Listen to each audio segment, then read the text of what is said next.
오늘도 의에 줄이고 목마른 요시야 왕의 종교개혁 이 제목으로 말씀을 전하겠습니다. 요시야는 이제 여러분들이 다 아시는 것처럼 남유대 16대 왕으로 유다 역사 속에서 하나님으로부터 정직한 왕으로 평가받은 마지막 왕입니다. 그는 남과 북으로 분열된 유다와 이스라엘 왕들 중에서 유다의 여호사밧에 이어서 다윗의 길로 행한 자다 하는 평가를 받기도 했지요. 역대하 17장 3절 4절은 여호사밧과 관련해서 이렇게 증언합니다. 여호와께서 여호사밧과 함께 하셨으니 이는 그가 그의 조상 다윗의 처음 길로 행하여 바알들에게 구하지 아니하고 오직 그의 아버지의 하나님께 구하며 그의 계명을 행하고 이스라엘의 행위를 따르지 아니하였음이라. 아멘. 여호사밧은 아사의 뒤를 이어 35세의 남유다의 제4대 왕이 되어서 25년 동안 통치했는데 이때가 주전 약 872년에서 847년경입니다. 여호사밧은 다윗의 길로 쫓아 우상을 척결하고 여호와 하나님을 바르게 믿고 의지한 선한 왕이었습니다. 또한 요시야는 그의 증조 할아버지 히스기야에 이어서 다윗의 길로 행한 자다 하는 평가를 받기도 했지요. 유다의 13대 왕이었던 히스기야에 대해서 역대하 29장 22절에 이렇게 요약적으로 함축적으로 기록되어 있습니다. 히스기야가 그의 조상 다윗의 모든 행실과 같이 여호와 보시기에 어떻게 행하여? 정직하게 행하여. 그래서 남유다의 제4대 왕 여호사밧과 13대 왕 누구? 히스기야. 그리고 제16대 왕 누구?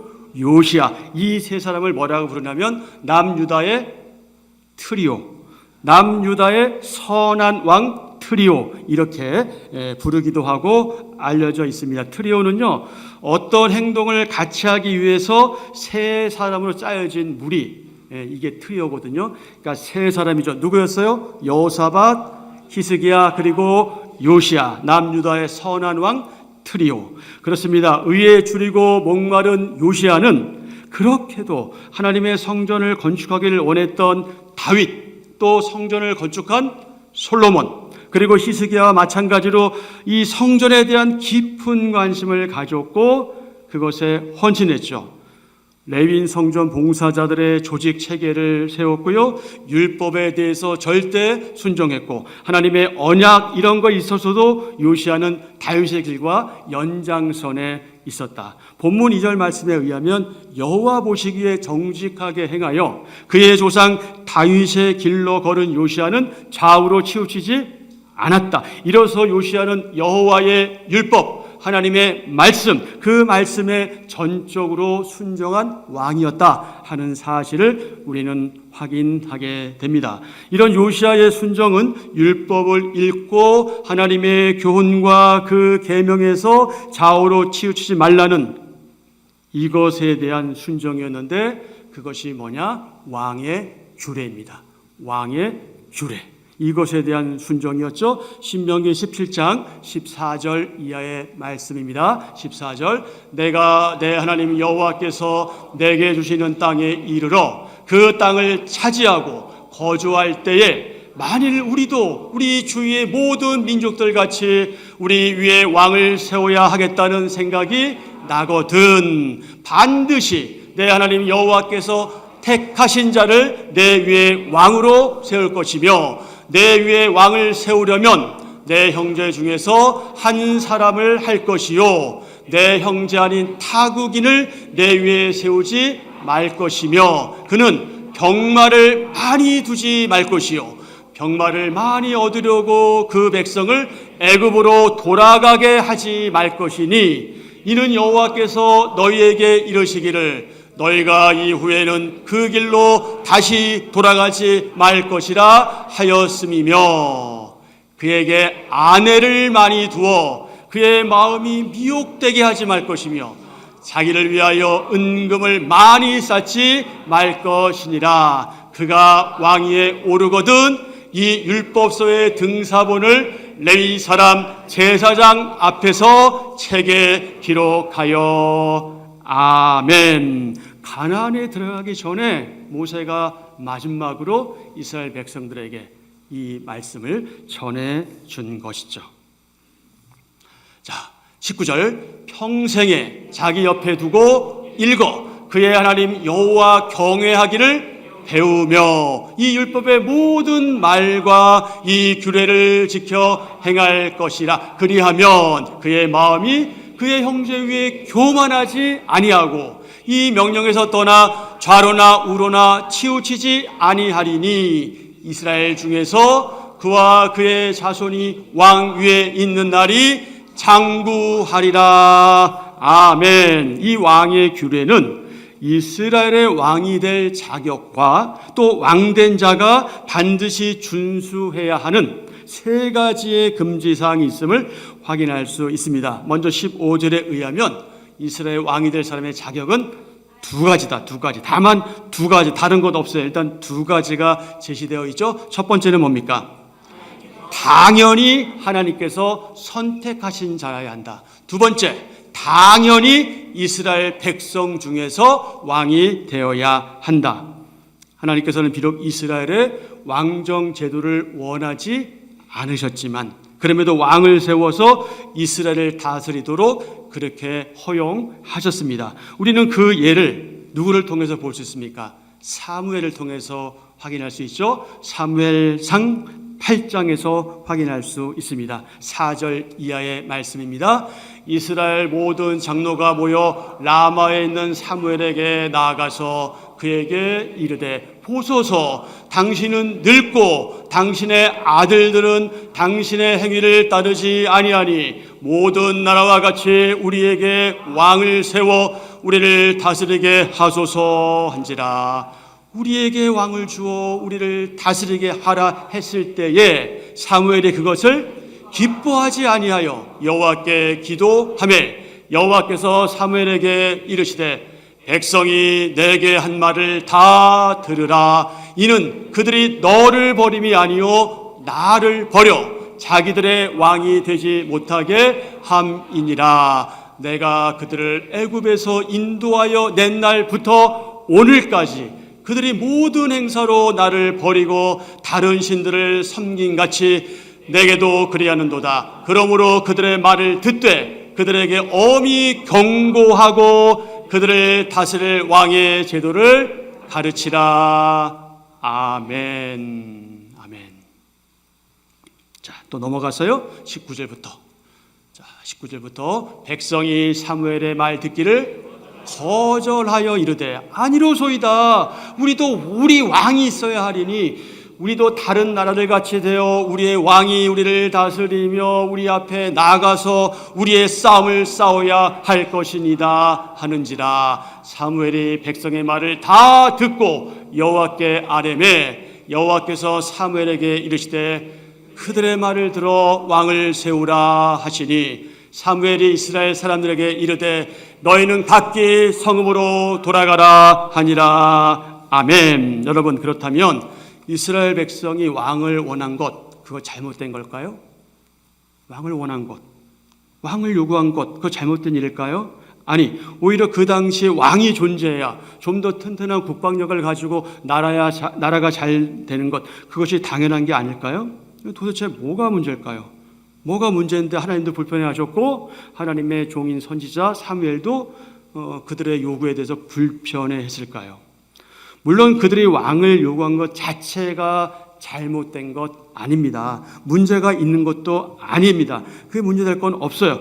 근데 문제가 뭐냐? 그들이 왕을 요구한 동기가 잘못되었다. 왕을 요구한 자체가 잘못이 아니라 왕을 요구한 그 동기, 그 발상이 잘못되었다. 왕을 요구한 동기가 바르지 못했다는 게 바로 왕 제도의 근본적인 문제다. 일단은 이스라엘 왕이 누굽니까? 하나님이시잖아요. 이스라엘 왕은 하나님이시란 말이에요. 근데 문제는 뭐예요? 하나님을 제껴놓고, 소위 제껴놓고 인간 왕을 세우려 했다는 것, 바로 거기에 문제가 있는 거죠. 물론 그들은 사무엘의 아들들이 사사로서 또 지도자로서 결함이 있다는 걸 알았어요. 이 사무엘에 비해서 이 아들들은 그렇게 성실하지도 않았고 정말 제대로 된 리더들도 아니었어요. 아주 부족한 사람들이었어요. 근데 그들은 그것을 핑계 삼아서 왕을 요구한 거죠. 그런데 그들의 왕을 요구한 동기와 이유, 그것이 바로 문제의 발단이었던 거죠. 그들은 여호와 하나님을 믿고 의지하는 대신에 이방 나라와 민족들처럼 강력한 왕권 제도를 통해서 인간 왕을 어떻게 하라고 했다? 의지하라고 했다. 하나님을 의지하기보다는 인간 왕을 의지하려고 했다. 그렇습니다. 그들은 지금까지 베풀어 주신 하나님의 은혜와 그분의 돌보심과 그분의 지켜주심, 그분의 동행하심, 그분의 함께하심, 이 모든 좋은 것들을 잊어버리고 망각하고 자신들이 세울 인간 왕이 전쟁에서 승리를 안겨줄 것이다, 이렇게 착각한 거죠. 여러분, 얼마나 어리석은 인간 군상인지 모릅니다. 신명기의 왕의 규례에 있어서 17장 16절 17절은 이스라엘의 왕이 될 자들이 지켜야 할 금지사항 3가지가 무엇인지를 알려줍니다. 첫째, 병마를 많이 두지 마라. 둘째, 아내를 많이 두지 마라. 셋째, 은금을 많이 쌓지 말아라. 여러분, 이 3가지 금지사항이 의미하는 바가 무엇입니까? 여러분 이미 눈치 다 챘겠지만, 첫째,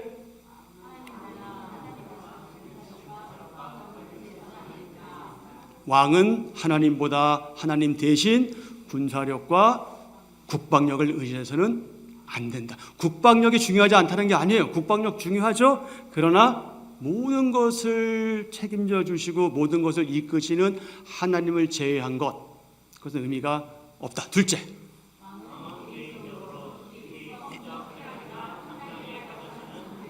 성적 쾌락이나 향락에 빠져서는 안 된다. 셋째,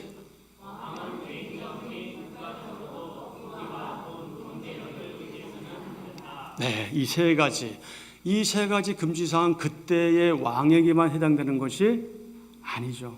오늘 저와 여러분 하나님의 사람들에게도 해당됩니다. 특별히 2번째 관련해서는 누구와 더 관련될까요? 남성 성도들에게 관련되죠. 네. 물론 뭐 여자들 중에도 그런 분도 가끔은 있긴 있지만 일반적으로 이제 남자들에게 해당되는 이야기입니다. 자, 그러면 왕은 어떻게 해야 합니까? 왕은 신명기 17장 18절 20절 말씀대로 해야 하는데, 세번역 성경은 이 부분을 이렇게 번역했어요. 자, 18절, 왕위에 오른 사람은 레위 사람 제사장 앞에 보관되어 있는 이 율법책을 두루마리에 옮겨 적어 평생 자기 옆에 두고 읽으면서 자기를 택하신 주 하나님 경외하기를 배우며 이 율법의 모든 말씀과 규례를 성심껏 어김없이 지켜야 합니다. 아멘. 아멘. 20절, 그래야면 마음이 교만해져서 자기 결례를 업신여기는 일도 없고 그 계명을 떠나서 좌로나 우로나 치우치지도 않으며 그와 그의 자손이 오래도록 이스라엘의 왕위에 오르게 될 것입니다. 아멘. 한마디로 무슨 얘기예요? 6글자. 뭘까요? 똑바로 살아라. 똑바로 살아라. 뭐에 기초해서? 하나님 말씀에 기초해서 똑바로 살아라. 요시아는 본문 3절에 의하면 왕이 된 지 이제 8년째 16세에 비로소 다윗 하나님을 찾기 시작했죠. 요시아는 그 나이에 구체적으로 여호와 하나님을 찾기 시작했는데, 여러분은 언제부터 하나님을 찾으셨습니까? 여러분은 언제부터 하나님을 찾았습니까? 우리는 여기서 우리의 마음에 새겨야 할 매우 중요한 내용을 확인하게 됩니다. 그것이 무엇일까요? 그것이 무엇일까요? 우리 한번 같이 합니다. 하나님을 찾는 태도는 그분의 그 말씀을 우리의 삶의 현장에서 행동으로 나타내는 기본 자세가 된다. 그렇습니다. 유대 역사 속에서 이 하나님의 눈에 정직한 왕으로 평가받은 마지막 왕 요시야, 그는 히스기야 다음으로 유다의 마지막 종교 개혁자다, 이렇게 부를 수 있습니다. 본문 3절부터 7절에 의하면 요시야의 첫 종교 개혁은 무엇이었습니까? 무엇을 척결했습니까? 우상을 척결했습니다. 요시야는 왕위에 오른 지 12년에 유다와 예루살렘은 말할 것도 없고 이스라엘 이미 멸망해버린 북이스라엘의 지역에서도 우상 척결을 통해서 땅의 거룩한 작업, 땅의 정결 작업을 시작했습니다. 여러분, 척결이 무엇입니까? 척결. 이 말이 쉽진 않더라고요. 척결은요, 상하거나 썩어가는 부위의 살을 긁어내고 그리고 뼈를 발라낸다, 이런 뜻이 있어요. 척결이란 말 속에. 무서운 말이죠. 무서운 말이에요. 상하거나 썩어가는 부위의 살을 긁어내고 뼈를 발라낸다. 여러분, 우리 신체 가운데 중요하지 않은 게 없잖아요. 어느 하나 중요하지 않은 게 있겠습니까? 그런데 예를 들어서 손에 문제가 생겼는데 이걸 잘라내지 않으면 온몸에 문제가 생길 때 우리는 어떻게 해야 되죠? 잘라낼 수 없잖아. 왜? 내 손이니까. 이걸 잘라내면 어떻게 해? 다음 생각하면 끔찍하잖아요. 어떻게 살아? 어떻게 해야 돼 이거? 그런데 어떻게 해요? 이것이 다른 몸에 영향을 미칠 때는 어떻게 해요? 안타까워도 서운해도 슬퍼도 말 그대로 어떻게 해야 돼요? 척결해야 돼. 그래 어떻게 되는 거예요? 사는 거예요. 그런데 이거 안 돼. 이거 그대로 둬야 돼. 이렇게 놔두면 온몸이 어떻게 되는 거예요? 그러면 결국 죽게 되는 거죠. 그러니까 더 살기 위해서는 아쉽지만 어떻게 해야 되는 거예요? 잘라내야 돼. 척결해야 돼. 그 쉬운 일 아니죠. 얼마나 많은 생각들을 해야 됩니까? 얼마나 결단을 해야 될 일이에요. 쉬운 일 아니죠. 사회 해악이 될 만한 단체나 개인 또는 그런 일을 찾아내어 그 뿌리부터 없애는 것, 이것이 척결이에요. 근데 이 척결이란 말 듣고 기분 좋아할 사람은 아무도 없습니다. 심지어 죄인들도 이런 얘기 들으면 더 기분 나빠하죠. 그렇다면 여러분, 이 척결하는 작업이 쉬운 일일까요? 쉽다면 이 사회가 이렇게 가지 않겠죠. 결코 쉬운 일 아닙니다. 이 내 몸에 있는 상처를 긁어내고 심지어 내 뼈를 발라낸다? 부정적이거나 나쁜 것들을 찾아 없앤다? 여러분, 지금 이 나라의 정치 현실을 보십시오. 이거 생각처럼 그렇게 쉽고 녹록한 일 아닙니다. 그런데 요시야가 바로 그 어렵고 힘든 일을 척결했고 특히 무엇을 척결했다? 우상을 척결했다. 그러니까 우리가 결단하고 다짐하고 각오하고 하나님 앞에서 바르게 살기 위해서 어떻게 해야 되는가가 나타나는 거예요. 우리 가운데 있을 나도 알지 못하는 그 우상을 척결하지 않으면 그 다음대로 나아갈 수가 없다. 여러분, 우리 교회 생활이, 우리 신앙 생활이 왜 재미없는지 아십니까? 여러 가지 이유가 있겠지만 그 중에 한 가지는요, 우리가 양다리를 거치고 살기 때문에 그렇습니다. 한 발은 하나님께, 한 발은 세상에. 이 말의 의미는 세상에 발을 두지 말라, 그런 의미가 아니에요. 우린 여기서 살아가는 사람들이니까 그것은 그렇게 사는 게 마땅해. 그런데 우리의 마음이, 우리 신앙의 동기가 어디에 있는가 하는 것을 지금 말하는 겁니다. 그러니 한쪽은 하나님께 가 있고 한쪽은 심지어 우상에 가 있다면 이런 상태에서 어떻게 우리가 기쁨이 우리 가운데 막 넘쳐나고 즐겁고 뭔가 으쌰으쌰하고 이런 게 되겠냐고요. 그거부터 없애는 작업을 해야 되는데 바로 누가 그런 일을 했다? 요시야가 그런 일을 했다. 그래서 역대기 저자는 본문 34장 3절 하반절 4절에서 요시야를 우상 척결 운동의 선봉자로 인정하고 지금 그를 부각시키고 있는 겁니다. 이 말씀 가운데 제단 위에 높이 달린 태양상이 있는데 원래 이것은 분향당이라는 뜻입니다. 분향하는 단. 유대인들이 태양상에 향을 피워서요, 이 태양을 숭배한 것 같습니다. 누가요? 이방인들이? 유대인들이. 하나님의 선민이라고 자부했던 유대인들이 바로 이런 짓을 한 거죠. 그 당시 애굽은 유다의 무기를 계속해서 공급해 주면서 유다를 강대국 아수르에 대한 방패막이로 삼고 있었어요. 마치 유다를 생각해 주는 것 했지만, 그래서 무기를 계속 공급해 주지만 결국 유다를 통과하면 이제 애굽으로 오니까 그걸 막기 위한 그런 방패막이로 유다를 삼고 있었죠. 자연스럽게 유다의 애굽의 많은 말들이 유입되었고요, 또 애굽의 수레 같은 것들이 유입되었습니다. 이때 자연스럽게 어떤 일이 있었냐? 태양신을 숭배하는 그 의식도 옵션으로 끼어 들어왔다. 무기만 들어온 것이 아니라 우상 숭배까지도 그렇게 들어왔다. 그 결과 백성들은 우상 숭배용 말과 수레를 따로 준비해 놓고 떠오르는 태양을 숭배하기 위해서 그런 의전용, 예전용으로 이것을 사용한 것처럼 보입니다. 오늘 본문 4절은 무리가 왕 앞에서 이러저러 했다, 이렇게 설명하는데 열왕기하 23장 4절의 기록은 이렇습니다. 바알과 아세라와 하늘의 일월 성신을 위하여 만든 모든 그릇들을 여호와의 성전에서 내다가 예루살렘 바깥 기드온 밭에서 불사르고 그것들의 죄를 베델로 가져가게 하고. 아멘. 그러니까 여기서 무리들은요, 대제사장 hil기야 이런 사람들 비롯한 제사장들과 문지기들이죠. 역대하 30장 13절 14절 31장 1절에 의하면 히스기야 때에는요, 백성들이 일어났어요. 백성들이 일어나서 예루살렘의 제단들을 모두 제거하여 기드론 시냇가에 던졌고 그들이 유다와 이스라엘의 우상 제거에 앞장섰습니다. 요시야의 종교개혁과 그의 증조 할아버지 히스기야, 이 두 사람의 종교개혁에 있어서 그 개혁에 동조한 대상들의 공통점 그리고 차이점이 있습니다. 공통점은 무엇이냐? 무리입니다. 무리.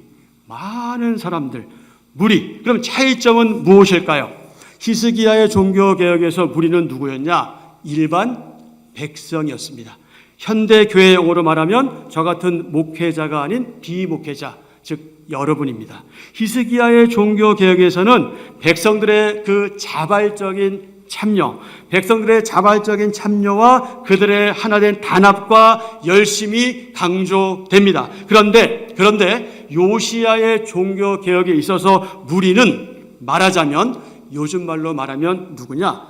그들은 목회자와 사역자 그룹입니다.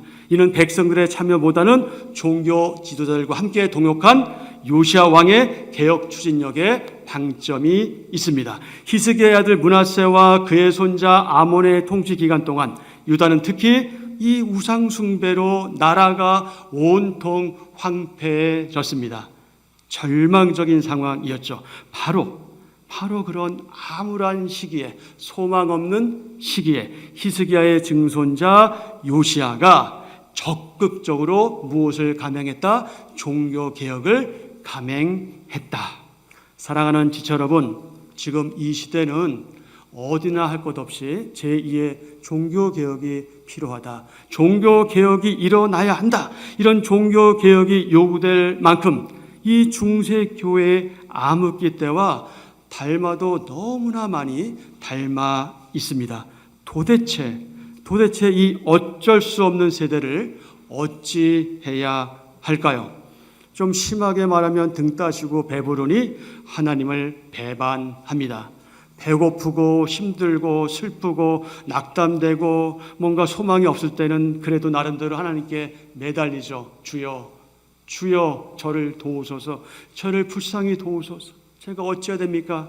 그러나 입에 음식이 들어가고 뭔가 나름대로 살아가는 것들이 점점 나아지면 그때는 그 전 과거의 일을 잃어버리기 시작하죠. 안타까운 일입니다. 정말 이 어쩔 수 없는 세대, 어찌해야 할까요? 다른 뭐보다 우리는 그래서 어떻게 해야 합니까? 하나님의 그 말씀으로 돌아가야 합니다. 동시에 하나님을 알되 힘써 여호와를 알아야 합니다. 의에 줄이고 목말라야 합니다. 여러분은 얼마나 의에 줄이고 목말라 하십니까? 의에 줄이고 목말라 한 요시야. 요시야가 오늘 저와 여러분에게 어떤 교훈을 주고 있고 여러분은 어떤 도전을 받으십니까? 그 말씀과 하나님을 아는 지식이 황폐해서 암울하고 소망 없는 이 세대, 정말 어찌할 수 없는 이 세대, 그리고 우리의 다음 세대, 우리의 사랑하는 아이들, 그 눈에 넣어도 아깝지 않을 그 아이들, 그 다음 세대를 살리고 회복하고 하나님 앞에 다시 돌아올 수 있게 하는 그 본질, 그것은 무엇입니까? 그 말씀, 하나님의 말씀, 그리고 여호와를 알되 심써 알아가는 그분이 누구신지, 그분이 나와 어떤 관계가 있는지, 그분이 나와 우리를 위해서 어떤 일을 하고 계신지, 그리고 앞으로 그분이 나와 관계 속에서 어떤 일을 행해 가실지, 이런 모든 것에 대한 본질이기 때문에 우리 말씀으로 돌아가야 하지요. 그렇다면 사랑하는 지체 여러분, 이제 저와 여러분은 어떻게 해야 할까요? 어떻게 해야 하겠습니까? 여러분 어떻게 하기를 원하십니까? 사도행전 2장 37절 하반절에 의하면 오순절날 베드로의 설교를 들은 그 사람들이 이렇게 반응합니다. 청중들이 이렇게 반응했습니다. 이렇게 반응했죠. 그들이 이 말을 듣고, 이 말이 뭐예요? 베드로의 설교. 베드로는 거룩한 도구로 사용되었을 뿐 결국 누구의 말씀인 거예요? 하나님의 말씀을 듣고 어떻게 했어요? 마음에 찔려. 형제들아, 우리가 어찌해야 하겠냐? 사랑하는 지체 여러분, 저와 여러분, 우리는 어찌해야 할까요?